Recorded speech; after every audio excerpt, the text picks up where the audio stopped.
The silverware clinked sharply as my mother's voice cut through the dinner table tension. Rachel, we've decided it's best if your engagement is celebrated together with your sister's baby shower. It'll save money, time, and everyone can just attend one party.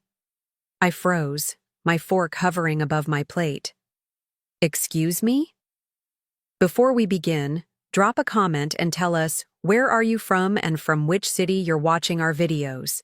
And after watching the whole video, don't forget to tell us what would you do in this situation? Be honest, tell me in the comments below. We read every comment. Let's begin. My younger sister, Hannah, leaned back in her chair, stroking her swollen belly like she was queen of the evening. Honestly, it's perfect.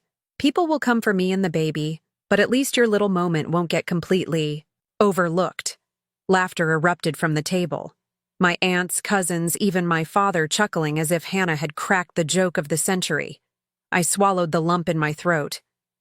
So you're telling me my engagement celebration is now just an add-on? My dad shook his head slowly, his tone patronizing. Don't be dramatic, Rachel. It's all family. Besides, you've always been independent, capable. Your sister needs the spotlight right now, not you. The air in my chest thickened, like I couldn't breathe. Hannah's smirk only widened. And since you've got that big corporate job, Rachel, it only makes sense you cover the expenses. Think of it as your gift to me. That was it. The humiliation, the entitlement, the way my own parents applauded her arrogance while I sat. They're treated like an afterthought. My fingers tightened around the glass stem until I thought it might shatter. Fine, I said finally, my voice even, if that's what you all want. But inside, my mind was already spinning, quiet, sharp, merciless. Later that night, in the safety of our apartment, my my husband, pulled me close. We had married quietly at the courthouse 2 weeks earlier, something my parents didn't deserve to know yet. Rachel, talk to me, Ethan murmured, searching my face. They want me to pay for both my engagement and Hannah's baby shower. They want to bury me in her shadow again. And they think I'll just smile and obey. His jaw tightened. They've walked over you long enough. I looked him dead in the eyes. Then let's give them what they asked for. I'll pay. I'll nod. But the night before their big event, Ethan, we'll host our own dinner. Small, private, elegant. And every guest they expect at their party will already be at ours. Ethan's lips curved into a slow, dangerous smile. Now that sounds like the Rachel I married, and in that moment my revenge began to breathe. The next morning I woke to dozens of text messages from my mother, all centered on one thing: Hannah's shower. Mom. Rachel, don't forget the florist. Mom.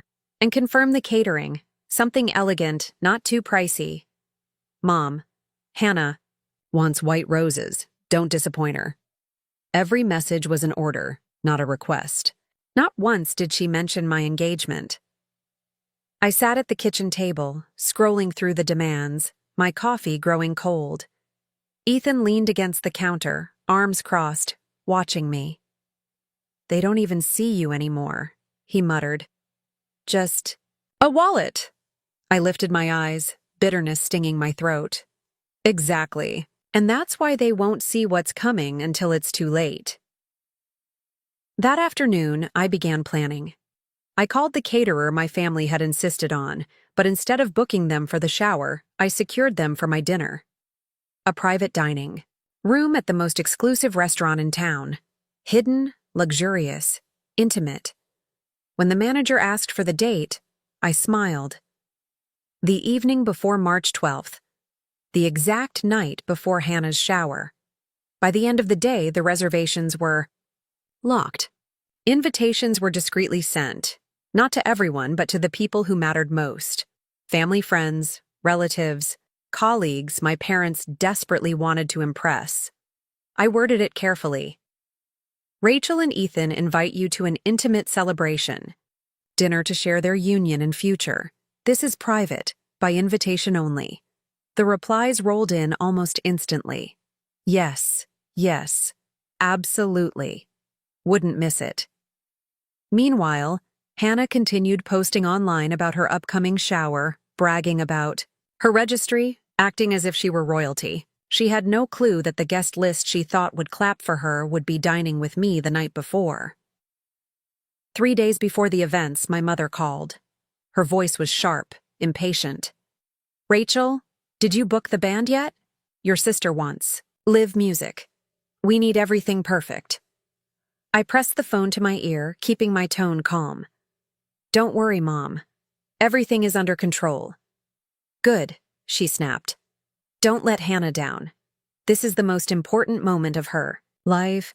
My life didn't even register. I could have laughed at the cruelty if it didn't sting so deeply." When I hung up, Ethan slid a folder across the table toward me. Inside was a seating chart for our private dinner. "Every important guest confirmed. I checked twice," he said, his voice low with satisfaction. I scanned the names: family friends, old neighbors, even a few of Hannah's closest girlfriends who apparently preferred a 5-course meal and a champagne toast over a baby shower buffet. My chest warmed with a mix of relief and vengeance. "They'll all be there," I whispered. "They'll choose us." The night arrived. I stood in front of the mirror in our suite at the restaurant, smoothing down the emerald silk dress Ethan had surprised me with. It clung to my figure, elegant without being revealing, the kind of dress that screamed confidence. Without saying a word, "You look unstoppable," Ethan said, fastening the diamond bracelet around my wrist. I met his gaze in the mirror. "Tonight isn't about stopping anyone. It's about showing them I was never the afterthought they made me out to be." When we entered the dining hall, the air smelled of roasted duck, truffle butter, and roses. Candlelight flickered across white tablecloths. And one by one, the guests arrived. Smiles, embraces, congratulations. Every person who walked in made my pulse race with satisfaction. They weren't at Hannah's. They weren't with my parents. They were with me. Halfway through dinner, I stood to give a toast. The room fell silent, every eye on me. "Thank you all for being here tonight," I began, my voice steady. "Some of you may not know this, but Ethan and I married 2 weeks ago, quietly, privately. Because sometimes love doesn't need a stage. It needs loyalty, trust, and faith." Gasps echoed around the room. Glasses lifted. Applause erupted. Ethan squeezed my hand under the table, his eyes gleaming with pride. And in that moment, I knew. Tomorrow, when Hannah walked into her shower expecting adoration, she'd find empty seats. When my parents looked around for their friends, they'd see none. They'd finally understand the truth. I didn't need their permission. I didn't need their approval.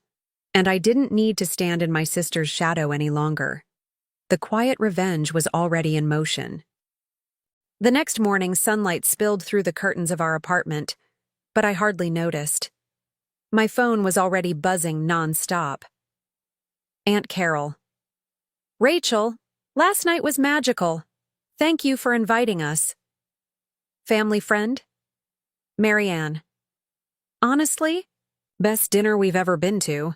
You and Ethan are perfect together." Neighbor Mrs. Dalton. "I won't be able to make Hannah's shower today, but I'll drop off a gift later." I scrolled through message after message, my lips curving into a slow smile. They'd chosen, just as I knew they would. Ethan brewed. Coffee sliding a mug in front of me. "They're waking up to it right now," he said. His voice carried that sharp edge of satisfaction. I pictured my parents arriving at the venue for Hannah's shower, expecting a crowd, expecting adoration, only to find half the chairs empty, tables untouched, the air thick with embarrassment. Around noon, my phone rang. It was my mother. "Rachel." Her voice cracked with fury, every syllable trembling. "What did you do?" I sipped my coffee slowly. "What do you mean?" You know exactly what I mean. Last night, your dinner. You stole our guests. Do you realize what you've done to your sister's shower? People are canceling left and right. I set the mug down, letting a beat of silence drag across the line. I didn't steal anyone. I invited them. They chose. On the other end, her breath hitched, like she'd been slapped. My father's voice thundered in the background. Ungrateful, selfish. Finally, my mother hissed, "You've humiliated us." "No," I said evenly. "You humiliated me. When you tried to turn my engagement into a footnote at Hannah's baby shower, you used me as a wallet, a prop. Last night? That was me taking back my voice." Her silence was deafening. Meanwhile, at the shower, Hannah's meltdown was already unfolding. "Where is everyone?" she snapped, pacing the decorated hall. Pink and white balloons bobbed overhead, untouched platters of sandwiches and cupcakes lined the tables. The guests who had shown up were mostly stragglers, distant cousins, one or two old neighbors. Her closest girlfriends? Absent. The respected family friends my parents had bragged about? Absent. Even her husband's relatives had sent apologetic texts, claiming prior commitments. Hannah clutched her phone, scrolling furiously. "They all went to Rachel's dinner? Are you kidding me?" Her husband tried to calm her down, but she shoved his hand away. Tears of rage streamed down her face. "This was supposed to be my day." My parents hovered awkwardly near the entrance, their proud smiles long gone. My father muttered curses under his breath. My mother's cheeks flushed crimson. They couldn't spin this. They couldn't save face. The truth was bare. Their golden child wasn't enough to hold the crowd. Back at our place, Ethan leaned over the counter, reading the texts coming in. "Your cousin Megan said your toast was the most powerful thing she's ever heard. She said, 'You looked like you owned the room.'" I exhaled slowly. For the first time in years, I felt seen. Not the afterthought. Not the family's scapegoat. Just me. But then, my phone buzzed again. A different number. "Hannah." "Rachel," she seethed. The moment I picked up, "You ruined everything. You're pathetic. You couldn't stand me being the center of attention, could you?" I stayed quiet, letting her words spill like poison. My baby shower was supposed to be the biggest day of my life, and you sabotaged. Everyone will remember how selfish you are." Finally, I spoke, calm and cutting.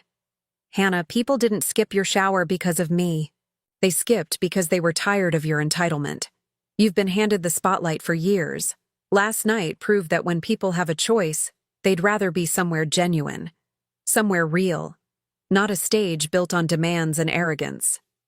Her breath came heavy, ragged. "You'll regret this." Then the line went dead. Ethan's hand slid into mine. "She doesn't get it, does she?" "She never will," I whispered. Later that evening, photos from our dinner began circulating online. Guests posted pictures of me and Ethan, radiant, under candlelight, captions filled with congratulations and love. Meanwhile, pictures from Hannah's shower told a different story. Empty chairs, half-eaten food, forced smiles. The comparison was brutal and impossible to ignore. By sunset, my mother called again. This time, her tone was not anger. It was brittle, small. "Rachel, we didn't realize." I almost laughed. "Didn't realize what?" "That maybe we pushed you aside too much. That maybe we took advantage." Her words weren't an apology, but they were close enough to sting. For once, my mother sounded uncertain, stripped of her authority. "Mom," I said softly, "you didn't just push me aside. You erased me. Last night wasn't revenge. It was a reminder. I don't need to beg for my place in this family anymore. I've built my own." Ethan squeezed my hand tighter. When I hung up, I felt lighter than I had in years. Because sometimes the sweetest revenge isn't screaming or fighting, It's letting silence and empty chairs speak louder than you ever could. The fallout from that weekend didn't fade quickly. In fact, it clung to my family like a stain they couldn't scrub out. By Monday morning, everyone in town was still buzzing. Did you hear about Rachel's private dinner? Hannah's shower was practically empty. The Morgans aren't as untouchable as they thought. For once, the whispers weren't about me being the quiet, overlooked daughter. They were about how I'd finally stepped out of the shadows and owned the spotlight. At work, colleagues congratulated me with genuine warmth. One even said, "Rachel, that toast? It gave me chills. You've got something powerful in you." I carried that with me, the weight of it both healing and electrifying. But my parents didn't stay quiet. That week, they showed up at my apartment uninvited. Ethan opened the door to find my father standing stiff, my mother clutching her purse like a shield. Their faces were pale, strained, like they'd aged 10 years in a matter of days. "Rachel," my mother began, her voice trembling, "we came to talk." I crossed my arms. "About what? How I embarrassed you? Or how you embarrassed me for years?" My father shifted uncomfortably, his voice low. "We underestimated you. We thought merging the events would make sense. We didn't realize how much it meant to you." "No," I corrected him coldly. "You didn't care. You've always cared more about appearances than about me. You saw me as a convenience, a bank account, a second act to Hannah's play. But I'm done being cast in that role." My mother's eyes glistened. "Rachel, please, we don't want this distance." Ethan stepped closer, his presence steady. "You created this distance. Rachel's just choosing not to carry the weight anymore." Silence stretched between us, thick and heavy. Finally, my father muttered, "We'll go." And just like that, the door closed on them. The first time in my life I felt it was on my terms. As for Hannah, her rage became public. She posted a long, bitter rant online, accusing me of being jealous, manipulative, even cruel. But instead of sympathy, the comments turned against her. "Rachel's dinner looked beautiful. Maybe if you weren't so entitled. Your sister deserves her own celebration too." This isn't jealousy. It's boundaries. For once, people saw through the performance. They saw Hannah for what she was, and they saw me for who I had become. Weeks later, Ethan and I hosted another dinner, this time openly, proudly. Friends filled our home with laughter, clinking glasses, and genuine joy.